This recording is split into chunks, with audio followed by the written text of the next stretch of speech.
What would you do if someone you trusted with your life savings turned out to be one of the biggest fraudsters in history? Bernie Madoff and Allen Stanford did just that, deceiving thousands and stealing billions. But how did they get away with it for so long? Stay with us as we uncover the shocking truths behind these infamous financial criminals. The stories of Bernie Madoff and Allen Stanford serve as a harsh reminder of the dangers lurking in the world of finance. These two men deceived the rich, the famous, and the everyday investor, leaving behind broken lives and a shaken global financial system. But the question remains, could something like this happen again?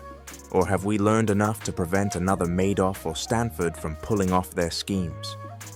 If you found this breakdown fascinating, don't forget to like, subscribe, and hit the notification bell for more deep dives into the world of crime and deception.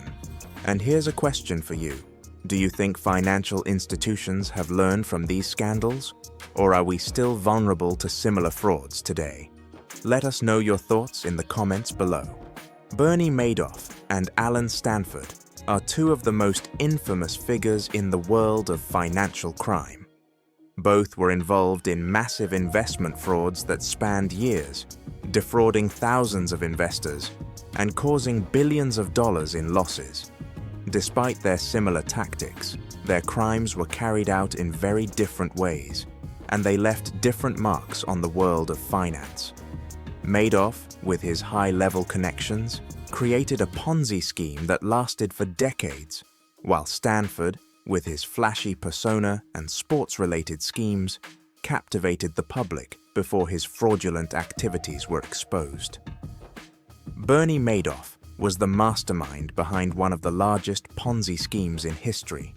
Through his firm, Bernard L. Madoff Investment Securities, he promised high, consistent returns on investments. Madoff's scheme was based on the idea of consistently providing investors with returns regardless of market conditions, a tactic that naturally drew the interest of high-profile individuals and large institutional investors.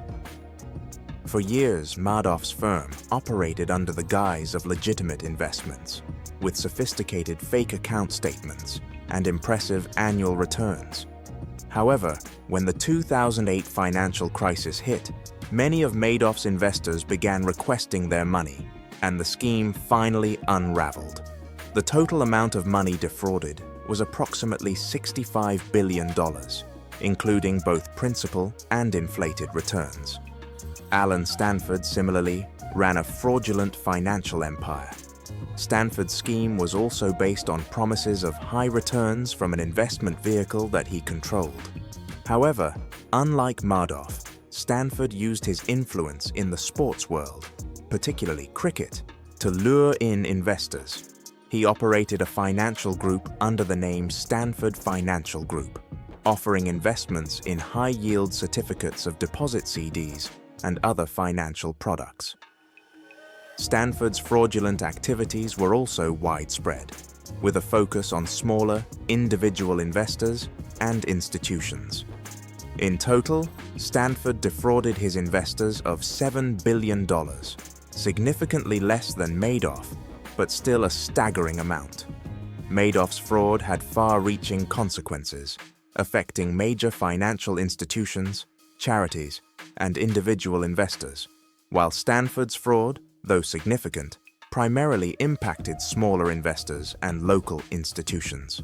Both schemes caused widespread damage, but the scale and long-lasting impact of Madoff's actions were more pronounced. Financial experts have consistently called Madoff's fraud the most devastating financial crime of the 21st century, in part because of the complexity and duration of the scheme. Both cases reveal deep systemic failures within the regulatory and oversight frameworks of the financial industry. Despite warnings and suspicions from various parties, both Madoff and Stanford were able to carry out their schemes for years, taking advantage of investors' trust and the lack of effective regulatory enforcement. Bernie Madoff and Allen Stanford operated with similar financial schemes. Yet their methods and psychological profiles were distinctly different, each driven by their own personal motives. While both utilized Ponzi schemes to deceive their victims, the way they executed these frauds and the underlying reasons for their actions offer fascinating contrasts. Madoff's scheme was methodical and sophisticated. His background in finance and connections within the upper echelons of Wall Street allowed him to create a false narrative that could easily be sold to investors. Madoff understood the complexities of financial markets and used his reputation to appear as a trustworthy, highly competent investor. He was a master manipulator who presented himself as a pillar of the financial world, making it difficult for investors to question his integrity. His Ponzi scheme involved promising steady, high returns regardless of the market's volatility, and his victims believed this due to the continuous success of his scheme. Madoff's psychological approach was rooted in his deep understanding of human nature, playing on the emotions of greed, trust, and a desire for security. His motives seemed to be driven by a combination of hubris and greed. Over time, Madoff became consumed by the idea of maintaining his empire, and in doing so, he extended the Ponzi scheme far beyond what any rational person might expect. Even as the risk grew, he was confident that his reputation and the illusion of success would shield him. On the other hand, Stanford's method of operating was slightly different. He relied not only on his financial instruments, but also on his public persona. Unlike Madoff, Stanford didn't just sell an investment strategy. He marketed himself as a larger-than-life figure. He was a self-made millionaire who built his financial empire around the idea of success, power, and prestige. Stanford cleverly incorporated cricket, a sport beloved in many parts of the world, into his scheme. He used the sponsorship of major sporting events, especially cricket tournaments, to give himself credibility. This strategy allowed him to seem more like a businessman with an exciting, high-profile lifestyle, rather than a simple financier. For many investors, the allure of an exciting lifestyle, coupled with promises of high returns, was irresistible.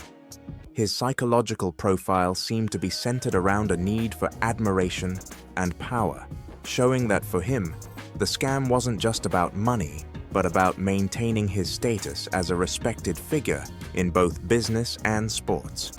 He was driven by a need to be seen as influential, not just wealthy, and his motives appeared more rooted in self-image and vanity. Despite the differences in their methods, both Madoff and Stanford shared a common psychological trait: their overwhelming belief in their ability to deceive and control others. They both relied heavily on the trust they had built over years and used it as leverage to perpetuate their schemes.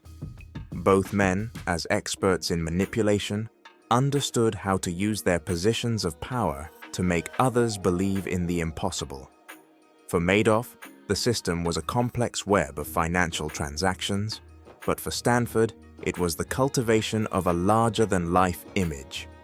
Both exploited the greed and naivety of their victims, yet their underlying psychological motives, Madoff's drive for control and Stanford's need for admiration, created two different kinds of fraud. Ultimately, while Madoff's fraud was more financially driven and intellectually cunning, Stanford's was more about his image and public persona. Both, however, shared a lack of regard for the consequences of their actions, operating under the belief that they could continue their lies indefinitely.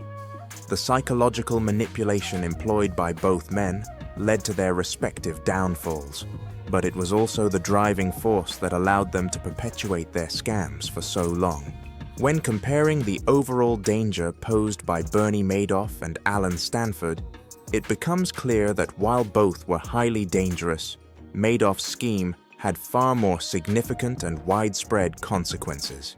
His financial fraud, which spanned decades, affected a vast array of victims, from individual investors to massive institutional organizations. Madoff's actions caused a ripple effect throughout the global financial system, exposing the vulnerabilities in market oversight and regulatory mechanisms that were otherwise believed to be secure. Madoff's ability to evade detection for so long highlights how deeply flawed the financial system was, and how easily it could be manipulated by a trusted figure in the industry. Madoff's Ponzi scheme was not just the largest in terms of the amount of money defrauded, it also had profound effects on the global economy. The scale of the financial damage was staggering, affecting not just the investors who lost their money, but the wider financial community. The scheme led to the collapse of numerous financial firms and ruined the financial futures of countless individuals.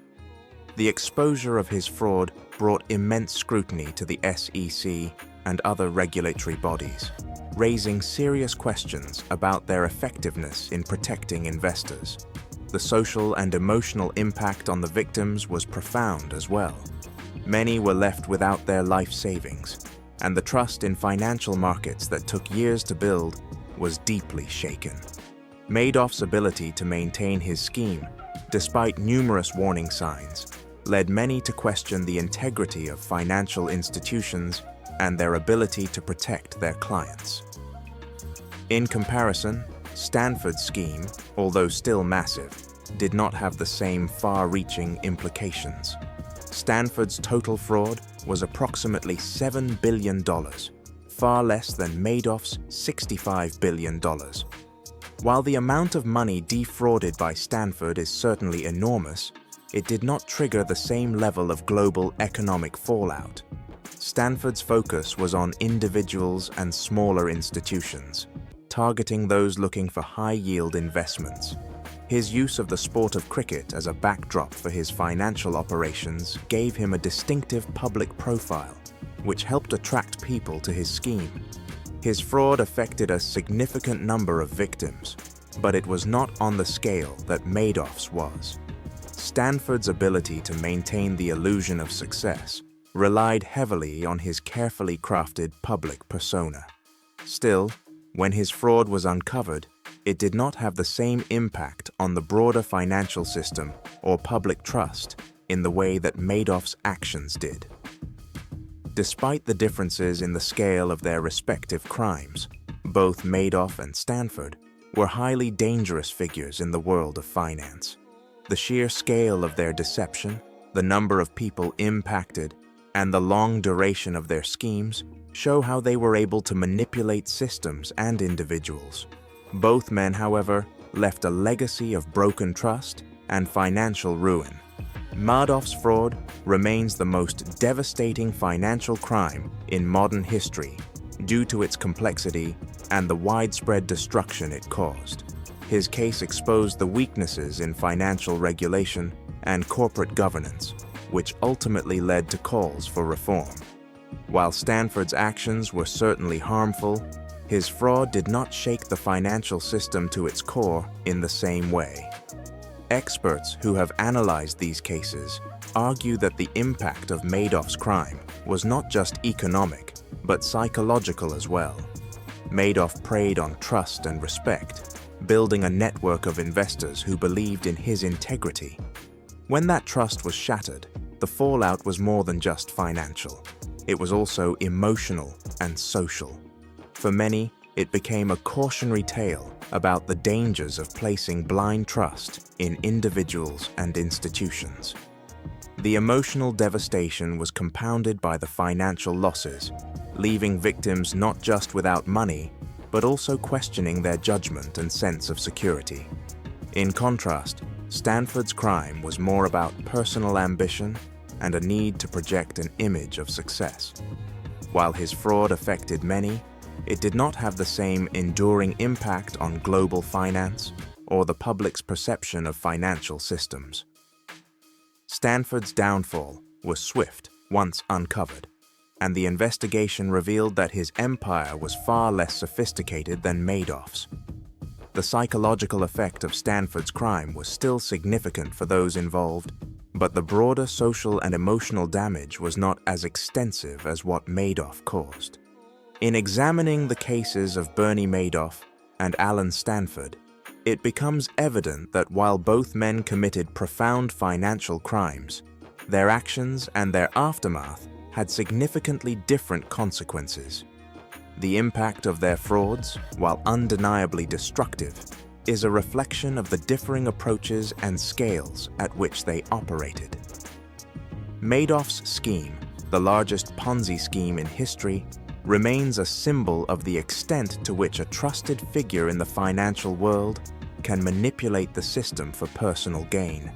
Stanford, although his crime was on a smaller scale, still serves as a stark reminder of the dangers of unchecked power and the illusion of success that can be built on false promises. One of the most striking aspects of Madoff's case is the sheer duration of his scam. Spanning over 4 decades, Madoff managed to maintain his facade of legitimacy despite growing suspicions and several warnings.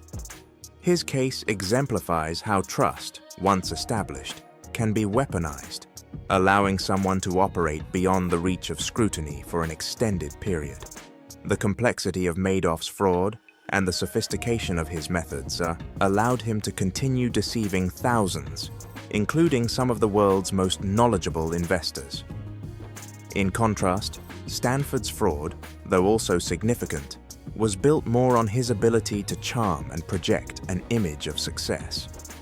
While Madoff's financial fraud was intricately designed and sustained by an elaborate network of lies, Stanford relied heavily on his personal brand and the allure of sports sponsorships to reel in investors. His downfall, when it came, was faster and more dramatic, leaving a legacy that was not as deeply ingrained in the financial system as Madoff's. The consequences of their actions, however, were similarly devastating. Both Madoff and Stanford left behind a trail of emotional and financial devastation. The victims of their frauds not only lost their life savings, but also suffered a blow to their trust in the financial system. For many, the psychological toll of losing everything they had invested in, and in some cases their lifelong savings, was as crushing as the financial loss. The scale of Madoff's crime made his victims feel not just financially ruined, but also betrayed by the institutions and systems that were supposed to protect them. On a larger scale, the global financial industry was forced to confront the harsh reality of its vulnerabilities, and in some ways, the Madoff scandal led to reforms in the way financial systems are regulated and overseen. Stanford's victims, although fewer in number and largely confined to smaller, individual investors and regional institutions, were still deeply affected by the collapse of their financial futures.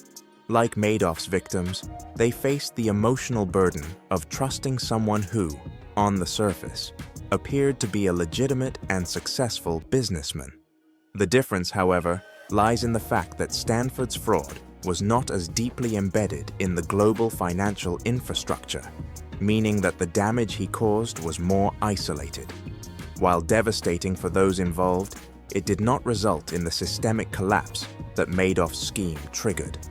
However, both cases underscore the same crucial lesson: the importance of due diligence, the dangers of placing blind trust in individuals, and the necessity of robust oversight in financial systems.